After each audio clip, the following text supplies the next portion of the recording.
எழுதப்பட்ட உண்மைகளும் சொல்லப்படாத ரகசியங்களும் கதையில்தான் வாழ்கின்றன. இது இன்டு எக்கோ, இருளின் மொழியில் ஒரு பயணம். வாருங்கள், இன்றைய கதைக்குள் செல்வோம். ஏற்காடு மலைகளின் இளவரசி. ஆனால் இந்த தேயிலை தோட்ட பங்களாவிற்குள் மட்டும் அப்படி இல்லை. மாறாக ஒரு மரண அமைதி நிலவியது. இந்த பங்களா தொழிலதிபர் சங்கரலிங்கத்திற்கு சொந்தமானது. சங்கரலிங்கத்திற்கு 2 மகன்கள். மூத்தவன் ராம், இளையவன் ஆனந்த். ராம் பேராசை குணம் படைத்தவன். ஆனால் ஆனந்த் இளகிய மனம் படைத்தவன். அவன் காதலித்து அமுதா என்ற பெண்ணை திருமணம் செய்து ஏற்காட்டு பங்களாவில் வாழ்ந்து வந்தான். இரவு தூக்கம் வராமல் அமுதா ஜன்னல் ஓரம் அமர்ந்திருந்தாள். மூடுபனி தேயிலை தோட்டங்களை விழுங்குவதையும் மழை பெய்வதையும் பார்த்து கொண்டிருந்த அவளுக்கு தெரியவில்லை. அவளுடைய கடந்த காலம் அவளை விழுங்க காத்திருக்கிறது என்று. 2 மாதங்களுக்கு முன்பு பங்களாவில் அமுதாவும் ஆனந்தும் சண்டையிட்டு கொண்டனர்.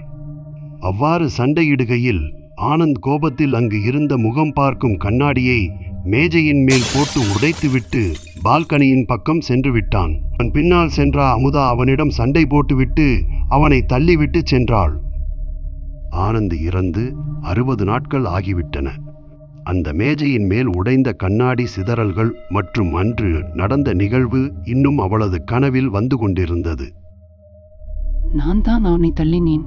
என் கோபம்தான் அவனை கொன்றது. இந்த ஒரு வரி அவளை உள்ளுக்குள் அரித்து கொண்டிருந்தது. இறந்த ஆனந்த் ஆங்காங்கே அவள் கண்ணுக்கு மட்டும் தெரிவது போல் கற்பனையில் கண்டா அமுதா தன் தூக்கத்தை துளைத்தாள். திடீர் என்று பங்களாவின் மின்சாரம் போனது.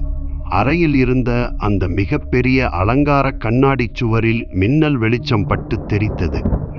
அமுதா பயத்தில் உறைந்தாள். அந்த கண்ணாடியின் இருளுக்குள் ஆழத்தில் இருந்து ஒரு முகம் தெரிந்தது. அது ஆனந்த். அவன் கையில் ஒரு காகிதம் இருந்தது. ஆனந்த், ஆனந்த், வேண்டா வேண்டா, என்னை விட்டுடு. நான் வேணும்னு செய்யல. அந்த சண்டை அது ஒரு விபத்து. அப்போதுதான் அமுதா கவனித்தாள். கண்ணாடியில் தெரிந்த பிம்பம் அசையவில்லை. ஆனால் அவளுக்கு பின்னால் ஒரு நிழல் நெருங்கி வந்து கொண்டிருந்தது. அவள் சட்டென திரும்பினாள். அங்கே நின்றது ஆனந்தின் ஆவி அல்ல, அவனது அண்ணன் ராம். அவன் கையில் ஒரு நைலான் கயிறு இருந்தது. குற்ற உணர்ச்சி மனுஷனை சீக்கிரம் கொன்னுடும் நினைச்ச அமுதா. ஆனா நீ ரொம்ப நாள் தாங்குற. ஆனந்த் சாகிறதுக்கு முன்னாடி எழுதின அந்த தற்கொலை கடிதத்தை நீ கண்டுபிடிச்சிடுவியோன்னு எனக்கு பயமா இருக்கு. அமுதா அதிர்ச்சியில் ராமை பார்த்து கேட்டாள், தற்கொலை கடிதமா? அப்போ அப்போ ஆனந்த் தற்கொலை தான் செஞ்சுக்கிட்டானா?